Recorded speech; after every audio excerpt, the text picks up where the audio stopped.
जेको आहे SSP खैरपुर साहब उन्हनि जे कमनि जे हवाले सां उन्हनि जे प्रोग्रेस जे हवाले सां उन्हनि जे अवाम जी ख़िदमत जे हवाले सां हिते पहुतो आहे। ऐं अॼु असांजे अचण जो मक़सदु SSP साहब इहो हो त गुज़िरियल 2.5 महीननि खां मां खैरपुर जे अंदरि बींग SSP खैरपुर कमु कयो पिया ऐं अवां जी प्रोग्रेस अवां जी कम जी रफ़्तार ऐं इवन 2-3 कम ह्यूमन राइट्स जे हवाले सां कुझु साथी अवार्ड आया ऐं उन्हनि खे अवां सुठे नमूने सां हिकिड़ो मोबिलाइज़ तरह सां असांजो मक़सदु इहो आहे त जेको सुठो ऑफिसर कमु करे थो त असां उनखे एप्रिसिएट कयूं, उनजी तारीफ़ कयूं ऐं जेको ग़लति कमु करे थो असां उनखे पॉइंट आउट कयूं, ज़ाहिर कयूं। बुनियादी मक़सदु human rights protection for Pakistan इहो आहे त असांजी human rights protection for Pakistan registered त कमु करे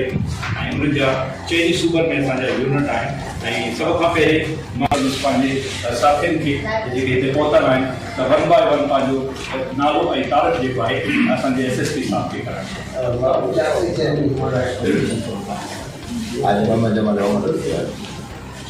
अनीसा बलोच मरकज़ी जनरल सेक्रेटरी किरण सारी एंड सेक्रेटरी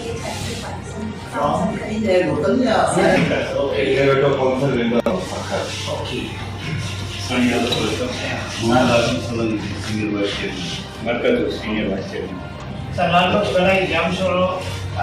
जनरल सेक्रेटरी मुशावरती कमेटी आहे असांजी उनजो जनरल सेक्रेटरी बराबर नबी में तो मुशावरत का मेरी सिंध जो आई तो जो खैर को एडवोकेट ही मेरा नाम lawyer human rights Zahid Ali Jalaran, District Captain, Vice President Lion Sindhi. ये मोहम्मद रमजान तो ये यासीन हमारे डिस्ट्रिक्ट के सॉरी अकाल लाल यासीन बख्शली जना बच्चन चला मुशावरती कौंसिल का वाइस चेयरमैन आया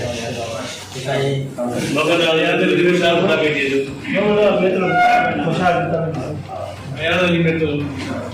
ये बासित महबूब सिंह प्रोटेक्शन फोरम गुज़िरियल इंसानी हक़ुक़ जे हवाले सां कमु करे थी ऐं असां वटि जीअं त हिकिड़ो नालो आहे ह्यूमन राइट्स इंसानी हक़ुक़ त असांजे करे लिमिटेड असांजे जेके वर्क्स आहिनि ऐं बुनियादी तरह सां असांजो मक़सदु इहो आहे त जंहिं माण्हू सां का ज्यादती थी थिए का तकलीफ़ थी अचे त असां उनजे इशू खे जेको आहे उभारे ऐं तव्हां ताईं काफ़ी अफ़सर ताईं तव्हां खे पहुचाए करे मिसकिननि जे मसइलनि खे हल कयूं। उनखे अलावा असां कोशिशि कई आहे कोरोना जे दौरान तक़रीबन 30,000 असां फैमिलीज़ खे जेको आहे राशन बि ॾेई चुका आहियूं ऐं हज़ारनि जी तादाद में ईद अपनों के साथ ईद पंहिंजनि सां गॾु असां ग़रीब मिसकिन माण्हुनि सां गॾिजी वञी करे उनखे ईद जेका आहे उहो गिफ्टूं ॾिनियूं आहिनि ऐं मुख़्तलिफ़ एजुकेशन जे हवाले सां तक़रीबन असां तमामु वॾा हिकिड़ा सेमिनार पूरी सिंध जे अंदरि ऐं हेल्थ जे हवाले सां असां मुख़्तलिफ़ कैंपूं हणी करे ऐं जी तव्हांजो जेको कमनि जी जेको प्रोग्रेस आहे उनखे ॾिसी करे असां इन शइ खे महसूसु कयोसीं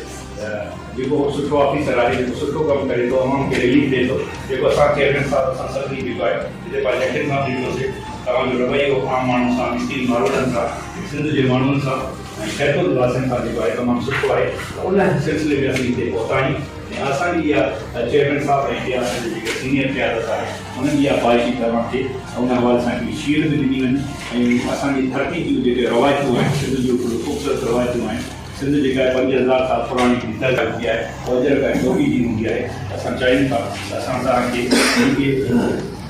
ब्रिलियंट ऑफिसर जेके गुड ऑफिसर तव्हांजे प्रोग्रेस खे ॾिसी करे असां जेको आहे तव्हांखे उन्हनि जो वधीक कुझु कोन था ॾेई सघूं पर हिकिड़ो पंहिंजो शील्ड आहे प्लस जेको आहे अजरक जे हवाले सां ऐं टोपी जे हवाले सां तव्हांखे सभ खां पहिरीं मां निहायती अदब सां गुज़ारिश कंदुसि पंहिंजे मान वारे चेयरमैन जनाब महबूब जान साहब खे जेके human rights protection forum Pakistan जा मरकज़ी चेयरमैन आहिनि उहे अचनि ऐं अव्हांखे शील्ड ऐं सिंध जो ख़ूबसूरत दफ़ो टोपी पेश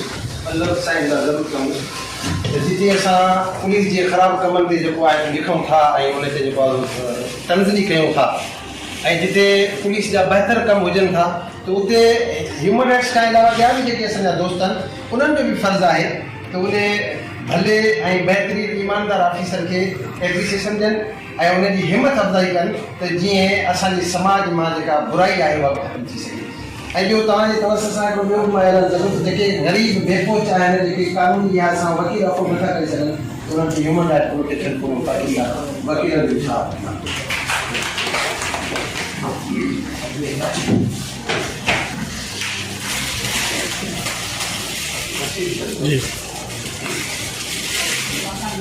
तव्हांजी नेकनियती ऐं तव्हांजी ईमानदारी ऐं तव्हांजी जेका महिनत आहे उनजी जेको आहे एज़ाज़ जी ॻाल्हि आहे बेस्ट ऑफिसर जो अवार्ड आहे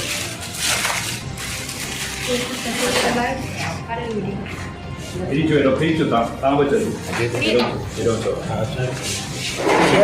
अरे सही है सर बहुत सारा क्यों सही ना कोई कर रहा है अच्छा pero सही है सब मुझे भी है कोई कर रहा है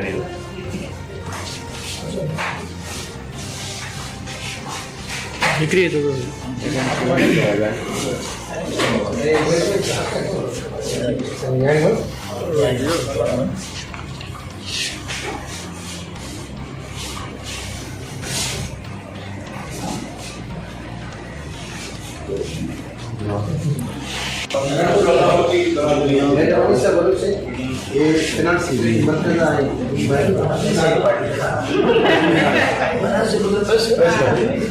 सब पानी वाला साउंड था वो असांखे प्रोजेक्ट कोन्हे मैडम जी पर ये पर टोपी जो जी टोपी हाँ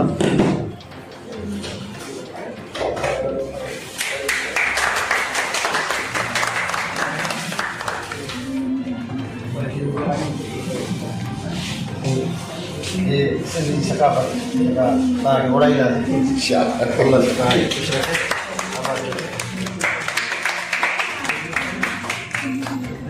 असांजी मरकज़ी मुशावरती कौंसिल जो जनरल सेक्रेटरी ॻाल्हि ॿुधाई हे 7 में माना सीएम साहब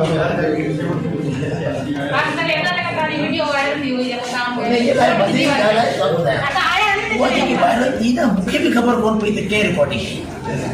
मां कोई हिते बीठो हुयो माण्हू रिकॉर्डिंग करे मुबारक जे लाइ तव्हांजी दफ़ो मां पाण परेशान आहियां त उहो वायरल ठाही कीअं आहे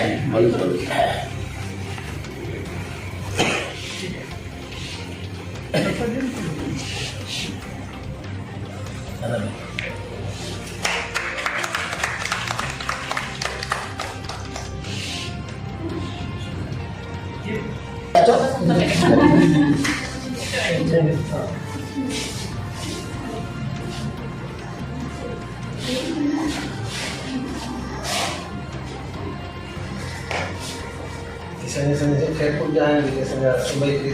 फिरोज ये असांजी मुशावरती वालिद साहब भी सेवन ड्राइवर सेवन मुंहिंजे वालिद साहब बि ड्राइवर मां दादू एसपी बि ड्राइवर ते असांजा मोकिला आहिनि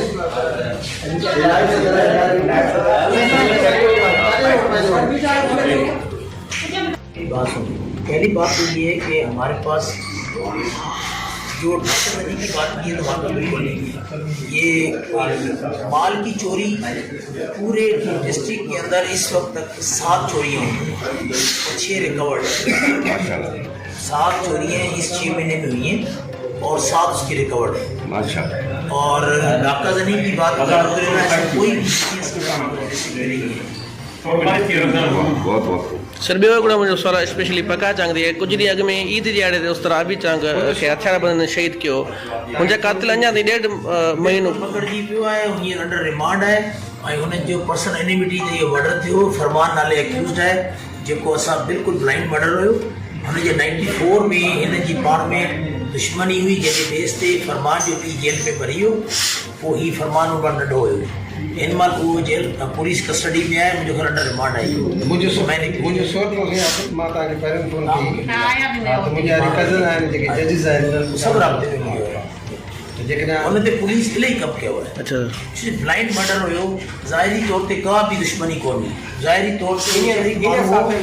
उहो बिल्कुलु शरीफ़ माण्हू हो हुनजो को बि परे ताईं बि का अहिड़ी शइ न पई लॻी त मुंहिंजे ख़्याल में फरमान आज़ादु थियल आहे न मुंहिंजो भाउ आज़ादु मुंहिंजे भाउ जेको असां पहिरीं पकड़े मुंहिंजो भाउ फरमान मैन एक्यूज़ड आहे अच्छा महिरबानी सर मां तव्हांखे इहो कुझु ॿियो सर मंशा त असांजी माना जेका अकरी थाणा वञनि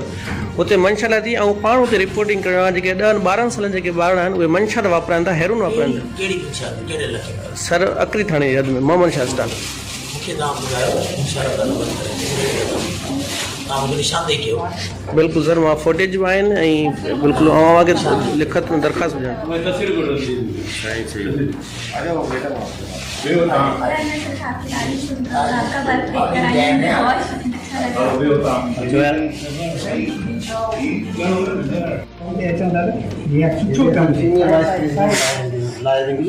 तबसम रज़ा बहुत ज़रूरी है तव्हां सां ये जेको फॉर्म आहे न फॉर्म भरने की ज़रूरत है तव्हांखे इलाही पूरे पाकिस्तान लेवल ते पाकिस्तान सां लाइ बि ख़बर सर हिकिड़ी बि केस असां स्पेशली फाइनल बि करे छॾींदासीं त ख़ासि करे असांजे जेके PS कुंभ जे विलेज असांजे ॻोठ में माना मंशा तमामु घणी PS कुंभ जी आहे ॻोठ नसीब फ़कीर जलियल आहे बेसिकली आऊं आहे ॻोठ तव्हांखे पर्ची लिखी ॾी हले पियो हा हिते हिनखे खणो पिक बि निकिरे हा पिक बि निकिरंदी पिक बि निकिरे हा ॿई कम